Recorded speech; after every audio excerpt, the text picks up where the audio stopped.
The bar was crowded and loud, filled with laughter, clinking glasses, and the smell of beer and fried food. Yet, in the corner, a single dad sat quietly, staring at his drink, lost in thought. He wasn't here to socialize. He wasn't here to forget the sleepless nights or the bills piling up on the kitchen counter. But when a man with sharp eyes and a Navy SEAL tattoo on his forearm slid into the booth across from him, everything changed. The SEAL leaned in, his voice low but commanding, and asked, "Call sign." Without hesitation, the single dad replied, "Viper 1. The man's eyes widened, he dropped his drink, and suddenly the room seemed to shrink around the weight of a past that no one could have guessed. Tom Sanders was not your typical bar patron.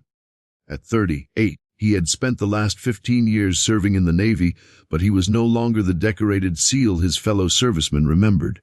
After retiring, he had returned home to a small coastal town, carrying more than just memories of missions and medals.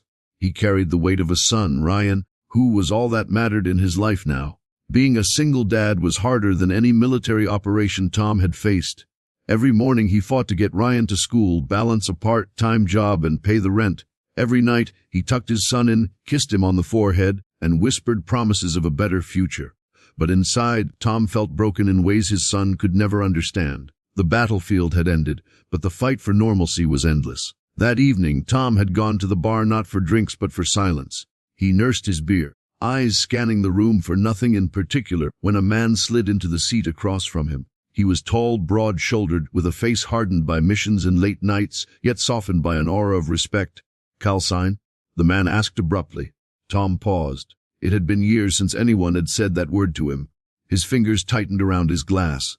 "Viper 1, he said quietly, almost as if testing the waters of his own past. The man's eyes widened. His beer slipped through his fingers, splashing onto the wooden table. "You Viper 1? His voice shook with disbelief. Tom nodded, his heart tightening. The SEAL leaned back, studying him, and for a moment, the years melted away. They talked quietly for hours. The SEAL, whose name was Marcus, shared stories of missions, of loss, of the invisible scars veterans carried. Tom spoke of Ryan, of bills, of sleepless nights, of trying to be both mother and father.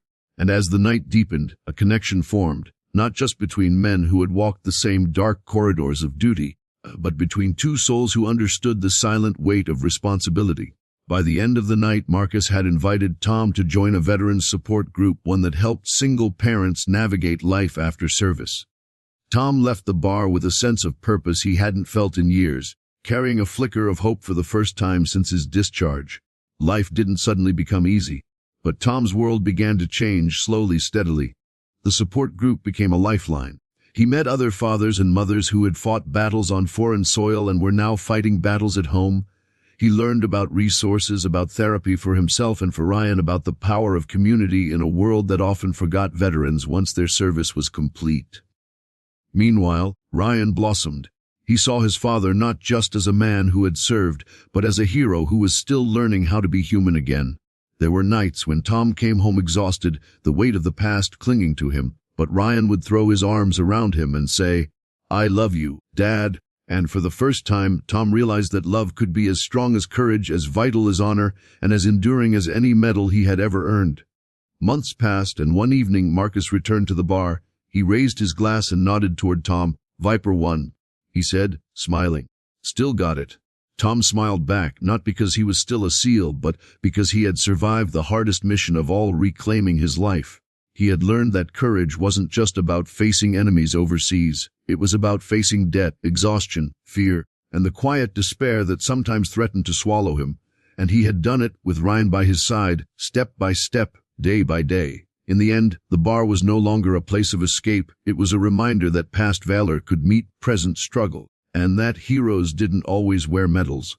They often wore love, resilience, and an unwavering commitment to those who depended on them. As the screen fades to black, the message lingers: true bravery isn't about glory or recognition. It's about fighting the battles that matter most, even when no one is watching.